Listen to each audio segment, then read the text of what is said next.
It starts before you even enter. You feel it in your stomach, a subtle tightening, an anticipation that coils itself. Between hope and the expectation of being misunderstood, you stand outside the conference room, the classroom, the board meeting, the open plan office, the family gathering, and you steady your breath as though you're about to step into another world. And in a way, you are, because you know before you even lay eyes on the room that you will be the only one like yourself inside. Maybe you're the only woman in a room of men, or the only person of color in a sea of familiar, safe faces. Maybe the only non native speaker, the only hijab, the only wheelchair, the only accent, the only immigrant, the only queer person, the only introvert among extroverts. Whatever it is, you know it, and so will everyone else once you walk in. You learn intuitively that your existence is both invisible and impossible to forget. Every detail about you is either ignored or made hyper-visible. You learn over time to scan the room quickly, not just for exits, but for alliances. Is there another? Even a slight marker, a pin, a hairstyle, the lilt of a certain word feels like a secret handshake. But today, again, you're the only one. People turn when you enter. Sometimes the attention is kind, but sometimes it lingers too long, is tinged with suspicion or curiosity. Sometimes the room doesn't see you at all. You clear your throat and introduce yourself, voice careful, rehearsed, hiding the trembling that feels like a confession. Does it matter what they see first? Your name, your skin, your difference, your strange laugh, the way your hands shake when you speak? You pretend not to care. You choose your seat deliberately, not in the very front so as not to appear too eager or trying to prove something, not at the back where distance can be mistaken for disinterest. You select a spot in the second row or maybe near a window so that when the moment of overwhelm comes, you can look away and let sunlight wash the tension from your face. You arrange your notebook, your hands, your smile, your expectations. Sometimes the conversation stumbles for just a moment over you. A joke comes inside, old, familiar to everyone but you. And you laugh a beat too late or not at all. The silence thickens and you wonder if it's better to explain your difference or to let it float in the air, a cloud above the discussion. Is it your job to be the educator today? To represent all those who look or think or pray or love like you do? Or should you fade quietly so as not to disturb the ease everyone else wears like a tailored jacket? People begin talking over you or around you. Or sometimes they ask for your opinion, but only on the topic that marks you. How do people like you see this issue? Suddenly, you are no longer yourself, you are the ambassador of billions, burdened with the impossible task of speaking for a whole world. If you speak honestly, you risk confirming their suspicions or disappointing their expectations. If you hedge, you risk erasing yourself. You become a performer, uncertain of the script, hoping no one notices how hard you're working to seem unbothered. The conversation turns to something you know deeply, maybe your work, your craft, your passion. You feel a surge of confidence. And for a fleeting moment, your difference doesn't matter. You are competent, articulate, funny even. Then a comment careless reminds you you are still the only one. Maybe someone says, "Well, I don't see color," or "We're all just people here." It's meant as a compliment, perhaps, but it lands with a dull thunk inside you, a reminder that you will always be measured against a shape you do not fit. The day stretches on, breaks are awkward. During lunch, you hover at the edge of a conversation, reading the signals. Is this a group you can join? If you are welcomed, you are grateful. If not, you pretend you have calls or emails to check and pull out your phone to scroll through news or family messages, anything to feel tethered to a place where you belong. You look for another outsider, hoping to forge a fleeting alliance, but mostly you find yourself alone. Sometimes you are brave. You tell a story only you can tell, a memory, a tradition, a joke that slices through the sameness. The room pauses, suspended. Sometimes a few faces light up. Sometimes the silence just grows. You remind yourself that self-betrayal is the surest way to disappear, so you tuck away the urge to fit in at any cost and choose instead a quieter dignity. By the time the meeting ends, you're exhausted, muscles tight from the work of shrinking and expanding, of making yourself approachable but not too different, of translating not just language but self. You wonder if anyone else noticed how hard you tried. Sometimes someone does. They catch you as you leave. That was a good point, or I'd like to hear more, or just, thanks for being here. Sometimes that voice is enough to lift you for days. In the quiet that follows, you replay the day's moments, searching for what you could have said differently, for clues that would have smoothed the friction. You remember the way someone's eyes flickered in confusion when you referenced a favorite they didn't know, or how a pause hung heavy after you used a phrase that belonged to your family, your culture, your community. You wonder for the thousandth time if you should soften your accent, choose simpler metaphors, share stories that flatten your past into something more palatable and less strange. You wonder if it is possible to just be yourself without it always becoming a lesson. You call a friend someone who always understands, perhaps because they are often the only two.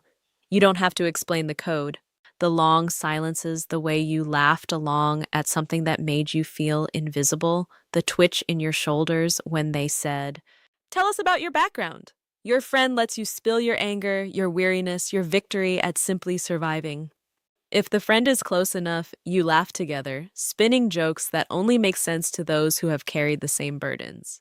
Tomorrow, you'll try again. You'll walk into another room, fortified by yesterday's lessons. Maybe you'll be braver. Maybe you'll hold yourself differently.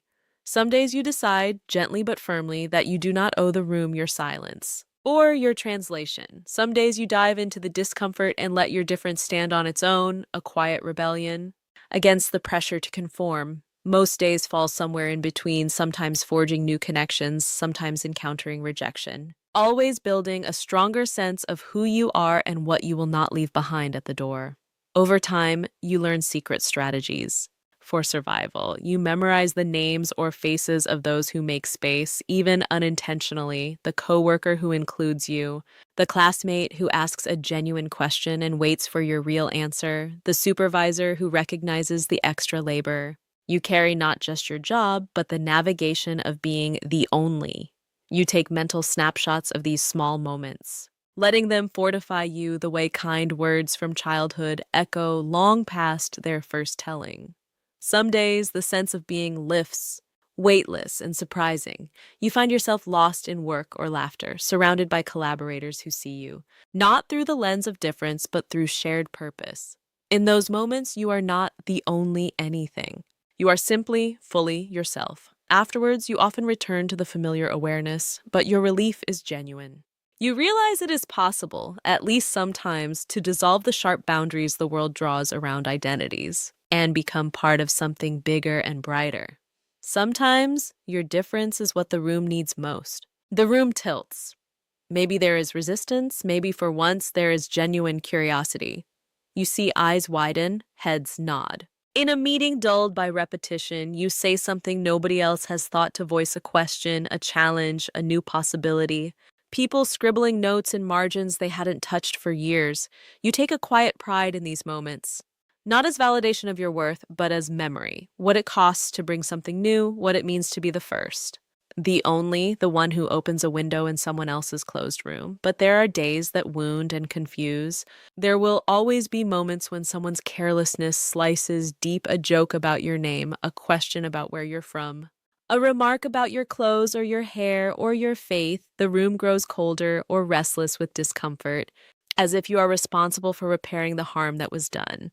Sometimes you do, you correct gently or deflect with humor, or explain again with a patient voice that belies your tired soul. Other times you simply go quiet, reserving your energy for battles you choose, not those thrust upon you.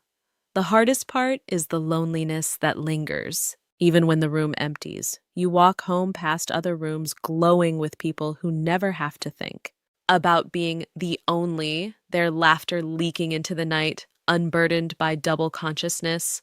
You wonder if you will always be required to carry not just your story, but the endless work of making space for the stories of others. You remind yourself again and again that you are not alone in this experience, that generations came before you, shoulders bearing weight and possibility, eyes fixed on a horizon you now inherit. At home, you tend to yourself. You surround yourself with music and food, language, and rituals that feel like water after a day spent thirsty in the desert. You read or listen or call someone who restores you. You remember that your existence, just as it is, matters not because you represent everyone. like you, but because you deserve a world that never asks you to shrink. And somehow, despite it all, you gather your strength and rise up to face tomorrow. You promise yourself, and sometimes silently, other only you pass in hallways and elevators, that next time you will be a little braver, or maybe, just for today, gentle enough with yourself to make survival its own form of resistance. By the third or fourth time, you're the only one in the room, you begin to notice the way repetition changes you, where once you walked in with your guard all the way up, heart protecting your softest truths. Over time, you begin to armor yourself differently, not just against what might hurt, but with the knowledge of what you bring. You understand that your presence is a disruption, yes, but also a source of perspective, sometimes even power. You become a quiet observer, studying the choreography of group dynamics. You watch the way eyes slide past you, when anecdotes spiral into in jokes or cultural references you don't share, instead of letting the sting build. You take note, breathe, and remind yourself you are not here to audition for acceptance. You find yourself in a web of contradictions. Sometimes you crave invisibility, wishing to slip through unnoticed. Other times, you want your difference seen. Recognized as a badge of having survived countless rooms where you didn't know the code, there are days when you push yourself to speak, your voice cracking a little as you offer a challenge to consensus, framing your language with, I wonder. Maybe another way to see this is, what if we tried? And watching as the room recalibrates, sometimes with gratitude, sometimes with silence, sometimes with defensiveness. Occasionally, the room will surprise you, the person you least expect will nod, will ask a follow-up, will defend your contribution when it is dismissed. Small transformations occur. Someone says, I'd never thought of it that way before, thank you. These moments are fuel, you collect them, turning them over in your memory at 3 in the morning when doubt creeps in and you replay every word said. In the harsh light of self-scrutiny, you start to master your origin story for these rooms. Sometimes you make it softer than the truth, sometimes you let the edge show. You answer the question, where are you from? 100 ways. Learning to discern curiosity from challenge, friendly interest from microaggression. Each time, you get sharper. More efficient, sometimes more guarded, sometimes more generous. Your internal monologue runs, how much do I have to give? To be enough here? You follow the patterns. Colleagues joke about their college dorms, about favorite TV shows, their childhood streets. Sometimes you join in, sometimes you don't, a guest at a party where you weren't given the address, but found the courage to show up anyway. When you bring your own references, music, holidays, ways of seeing the world, there's a risk, but also a possibility for resonance. Sometimes you see a flicker of interest, an unexpected delight, as a new idea takes root. Other times, the room glances at you, puzzled or politely uninterested, and the silence curls tight and awkward. You learn when to persist and when to let things rest with practice. You recognize your emotional tells, the way your voice brightens or dims, the way your body leans in or recoils. The mental fatigue that comes from countless small negotiations. There are days when this vigilance exhausts you, where your skin feels too thin, every nerve ablaze from the effort of balancing honesty and self-protection. These are the days you go home and do not answer texts, letting solitude heal what engagement has drained. But there are other days when your difference is the opening that lets humanity pour into the room. Someone comes to you after, voice low but earnest, and says, I felt alone here until you spoke up. Or, you made me think about my bias. Sometimes someone shares their own story of being the only revealing kinship through an unexpected detail, a story about their own childhood invisibility, their own first days in a strange land, or a fierce fight for a name that others mispronounced for years. You realize that in these rooms you are not only surviving, but acting as someone's North Star, offering proof that hope is not naive, that difference does not have to be solitary. Your awareness shifts. No longer fixated on how to blend in, you give yourself permission to disrupt gently, to refuse to erase what makes you distinct, to acknowledge the cost without apology. Some days you claim space by sharing your humor, your frustration, your relentless questioning. Other days, your resistance is in the quiet, the note you write to encourage the next only, the helping hand you cast behind you as you carve out a trail for those not yet invited to the room. And with each passing year, you accumulate a kind of wisdom about rooms that were never built with you in mind. You begin to imagine how you might reshape them for others, how your presence, once a liability, could become an architecture for change. You ask questions nobody else has the perspective to see, and your courage in asking them slowly changes the room itself, even when change is met with reluctance.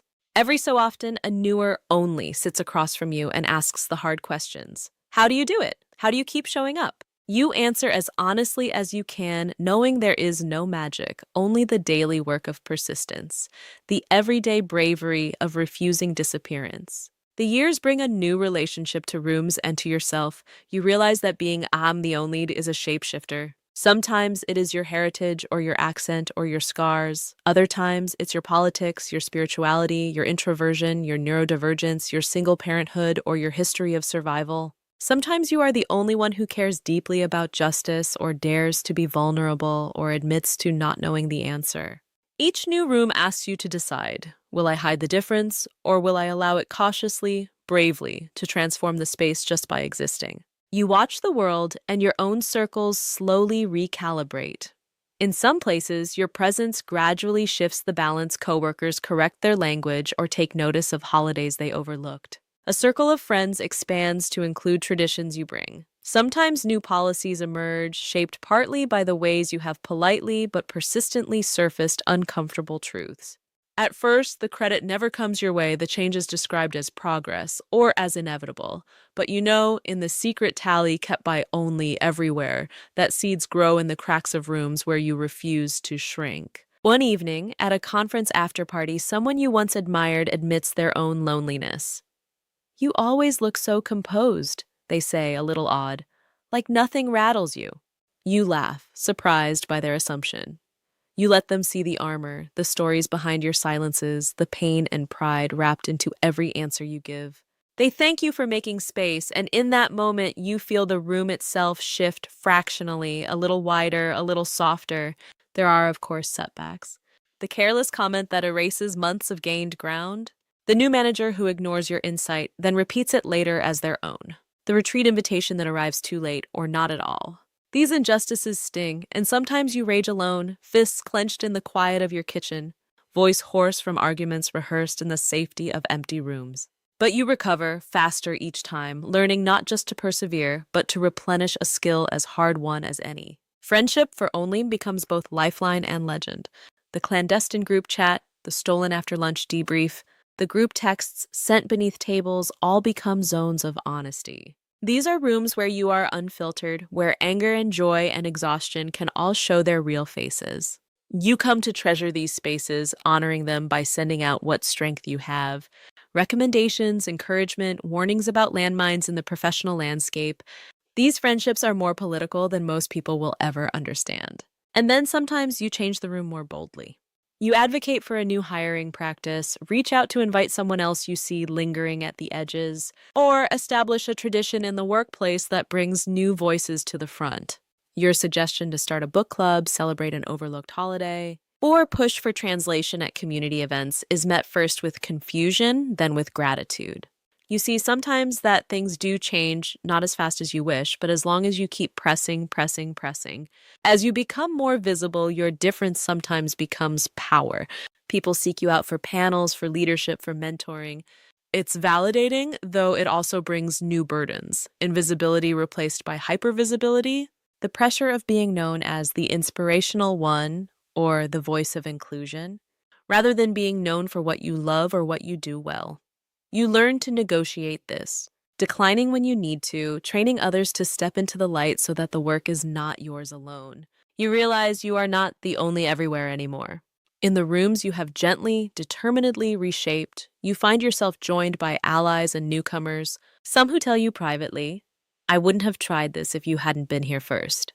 Occasionally, someone introduces you at an event as the first, and you reflect bittersweet on the cost of all firsts. But seeing a row of faces with stories as rich and complex as your own, you understand. It was worth it. It was worth it all. At home, your rituals of restoration remain sacred. The food you cook, the language you use with family, the music that fills your evenings. These things ground you, give you strength to show up again tomorrow. You look at the reflection in your mirror, no longer searching for who is missing, but greeting yourself battered sometimes, proud often, always evolving. You remember the bleak exhaustion of early days, how lonely and heavy the world felt when every step was uphill.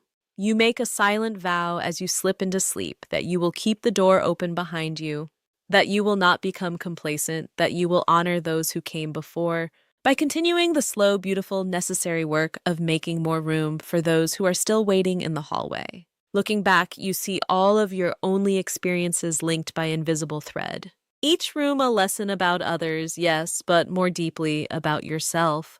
The rooms, the meetings, the parties, the classrooms, each one shaped a different angle of your identity. Resilience, humor, unshakable advocacy, careful boundaries, hard-won pride. Over time, discomfort gave way to clarity. You are no longer an apologetic visitor. You are, in so many spaces, a builder, a patient, stubborn architect of belonging. You start to value what being the only has taught you. Your empathy is sharper, your attention to details of exclusion more acute. You notice every newcomer's hesitation, every shy smile, every nervous glance at a name tag or a seat at the end of the conference table. You make space for the person who hovers by the wall or pretends to be busy with their phone during breaks. You call them in gently, remembering how much it once meant to be welcomed, even for a single conversation. In doing so, you multiply something the world desperately needs. In these moments, you start to realize your loneliness once held a hidden gift, a broader vision, the ability to see the invisible seams of community. You envision ways to weave together what had always been kept apart, to erase lines drawn in habit or fear. Sometimes you do it with a policy or a project. Often it's a subtle shift. A comment here, a gesture there, a refusal to make jokes at someone else's expense. With every room that feels safer, warmer, more honest, you find fulfillment in what you've sown. You also grant yourself more compassion. On the days when the burden returns, when someone's bias lands heavy on your spirit, you feel it fully, but you also let it pass through without letting it take root. You gather yourself, acknowledge the hurt, and then release what isn't yours to carry. This is the hardest and most delicate power you have learned, to engage deeply without becoming hollowed by other people's limitations. You don't always have the answers. Sometimes being the only is still exhausting. Sometimes you fail, withdraw, rage, or mourn. There will always be rooms where the air is heavy with indifference or resistance, where a careless question can make you feel newly raw. But you recover with more grace and remind yourself as often as needed that your difference is not an accident. It is the catalyst for change. Your story, in the end, is one of paradoxes. You are the one who had to explain, justify, break silence, and sometimes forgive what isn't yet forgivable. Yet, you are also the one who carved out spaces for joy, invention, and radical belonging. You are the person who, having survived loneliness and misunderstanding, now shapes places where others can show up in the full brightness of who they are. Over time, the world does shift. The rooms become more colorful, the table longer, the invitations more honest. You witness the impact of the small rebellions you practiced all those years, refusing to laugh at what hurt you, refusing to shrink, refusing to let others define what stories mattered. Each act, invisible to most, has moved the world in subtle and then seismic ways. Once, you would have traded anything just to blend in, to go unnoticed. Now, you wouldn't relinquish your perspective for anything. You catch yourself enjoying the company of other onlys, surging with solidarity, delighting in the unique complexity they bring. There is beauty in forming a constellation of difference that lights up a room, not as an exception, but as a new kind of norm. One day, you watch as someone new enters, eyes wary, posture stiff, bracing for all the familiar discomfort. You catch their gaze and offer a piece of hard-earned wisdom in your smile. Come on in, there's room for all of you here. Later, perhaps over coffee or in the hallway, you share what took you so many years to discover. Permission not just to exist in spaces that weren't built with you in mind, but to change those spaces lovingly, insistently, until they belong to everyone. You leave that day not just as the only in the room, but as someone who knows no room, no table, no institution is complete without every kind of difference. At home that night, you breathe deeply, feeling for the first but not the last time the freedom of knowing you belong everywhere you choose to show up, just as you are, and that no one can take that from you again.